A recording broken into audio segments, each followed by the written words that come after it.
and she's Rosa Koire. And she is an executive director of the Post-Sustainability Institute. She is a forensic commercial real estate appraiser specializing in eminent domain evaluation. She, again, has written a book on Agenda 21. The book is excellent. We'll tell you about that as well, exposing Agenda 21 and sustainable development. In the minute or two before we go to break, just give people a synopsis of what Agenda 21 is, and we'll come back and break down this global corporate takeover system. Well, you know what? It's not that it's going to impact you. It's impacting you right now. Agenda 21 is a plan to inventory and control all resources, human and natural, and all means of production in the world. And this is the process that is happening right now in every single city, town, community, in the entire world. And you're seeing it right now in the United States. It's a global plan, and it's implemented locally. We've got about a minute and a half before we go to break. How did you get tuned into this? How did you discover this? Well, I've been doing research. Of course, I'm a forensic appraiser. I appraise property in the 9 counties of the San Francisco Bay Area. And in doing my research, I found in researching redevelopment, I found that it's a funding and implementation arm for United Nations Agenda 21. And in doing this research, I had to be able to support everything that I was coming up with, because I might have to at some point testify regarding this information. So everything that I've come up with, and of course this is available to all people. It's very available on the United Nations websites as well as many others. This is all true and supportable.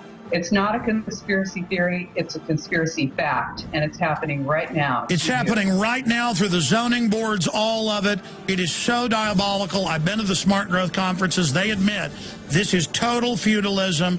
Right here in Austin, giant power bill increases, and they say it's for the earth, just charging you more.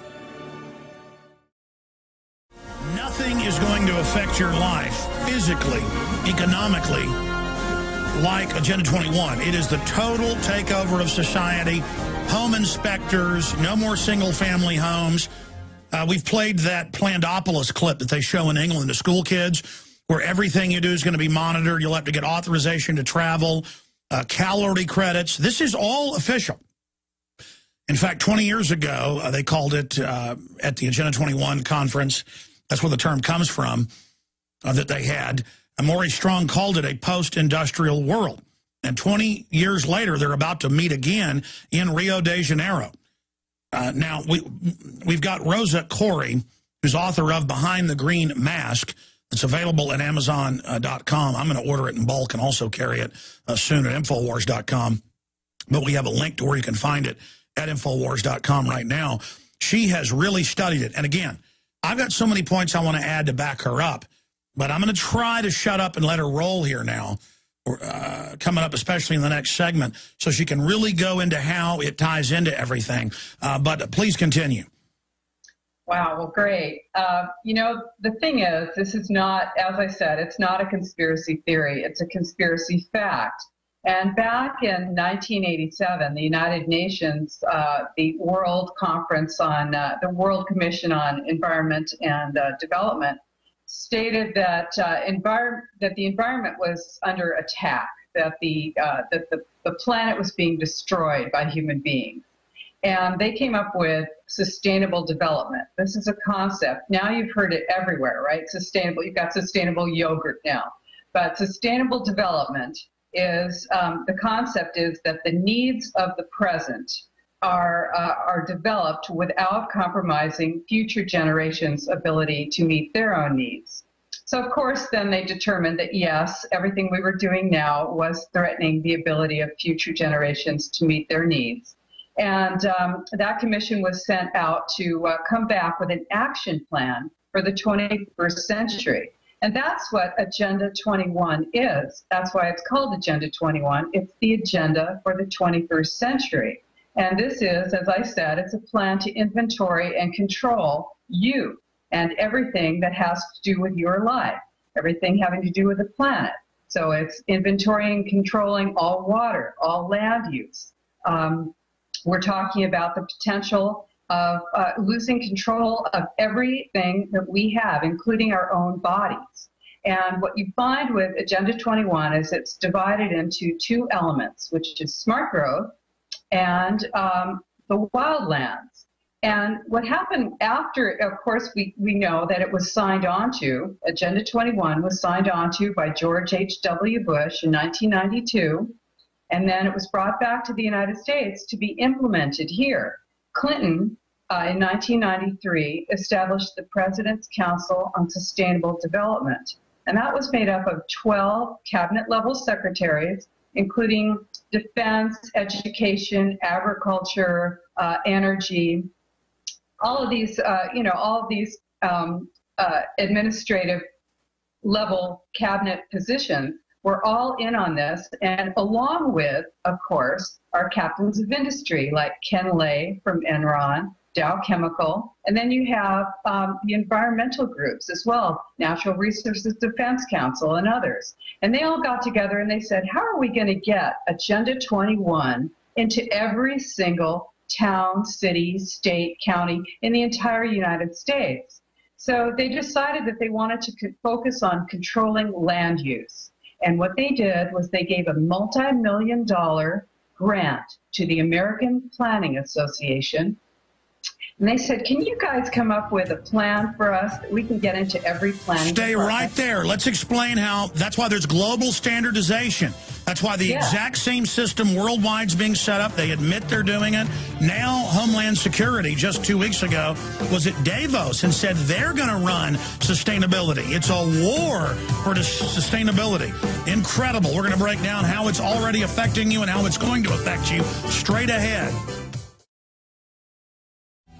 The Desert News and the Associated Press last week ran articles. Head of UN Ban Ki-moon wants world tax for social service programs, but that means eugenics, sterilization, abortion.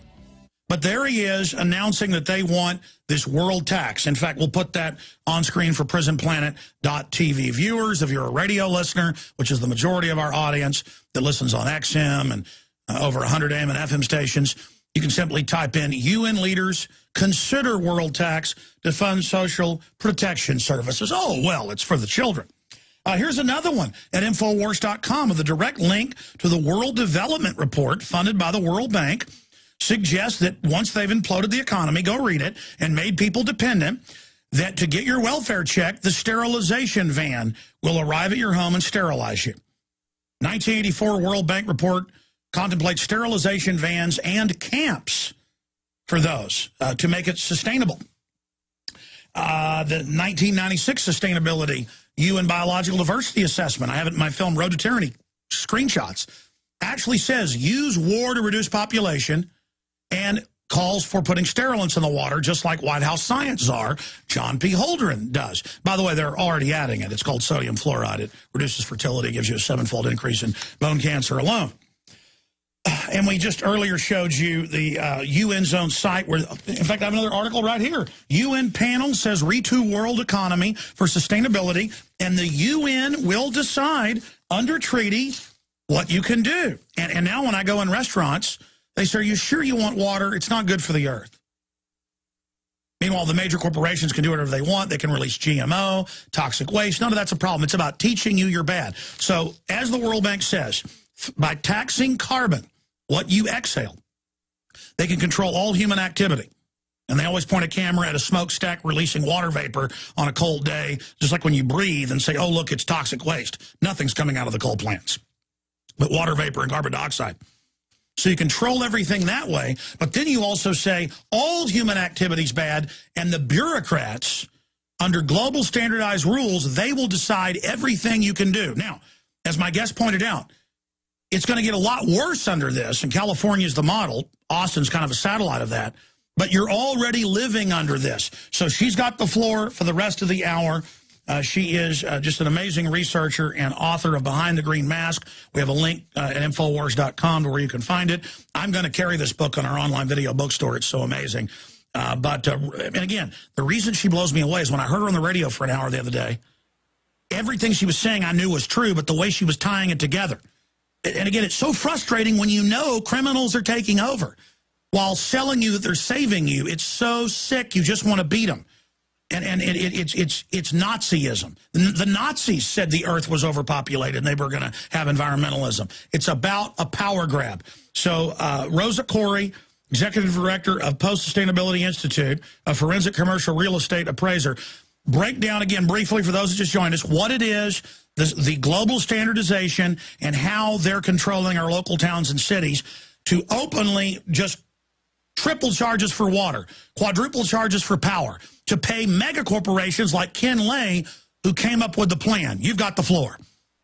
Right. Well, you know, this is it. It's a corporatocracy, and it is being instated to develop a totalitarian government over you. It is one world government. This is globalization, and it's being instated slowly, somewhat slowly, although it's speeding up now, because we're finding that we're experiencing regionalization now, which is the erasure of borders between cities, counties, states, and ultimately nations. And when you lose your sovereignty, you don't want to just look at it in terms of losing your national sovereignty. You also lose your sovereignty over your person, over yourself. So you have for instance, the National Defense Authorization Act, which defines enemy combatants as being people who are very much like ourselves, who are here in the United States. So this plan, it's a global plan, but it's implemented locally. And if you think it's not affecting you right now, I tell you that you are wrong. It's impacting you immediately in your own city, in your town, out in the rural areas. It's designed, in their words, to shut down the economy. Look at the economy shutting down. They know what they're doing. That's right. This is designed to, your economy is designed to be destroyed. This, you know, if an enemy were trying to destroy the country, they couldn't do a better job than this plan. And that is the plan. That is what the desired result is. Because the more dependent people you have, and the less people who own private property, the less people there are to care if there is private property and private property rights, and the less people there are to stand up and say that it's wrong. And you are your ultimate private property. So what's happening now is that we are losing our rights over our private property, over our water, over our land. You're finding people in the rural areas are being moved out of the rural areas into the cities. And the cities are being replanned to have high-density urban development. What that means is that smart growth, which is ground floor retail with several stories of residential above, built right to the edge of the sidewalk, right in the center of your town on a supposed transportation line, whether it's there or not, and oftentimes using your property tax dollars to pay for that. And what happens is the people in the rural areas find that, oh, well, you've just said it, hay dust is now considered to be an environmental pollutant. You find that your roads are being pulverized and turned to dust out in the rural areas. Your well is being monitored, so you may not have the use of your water. You think you own your land right from the center of the earth right to the sky, but you don't, not anymore, because this is a communitarian plan.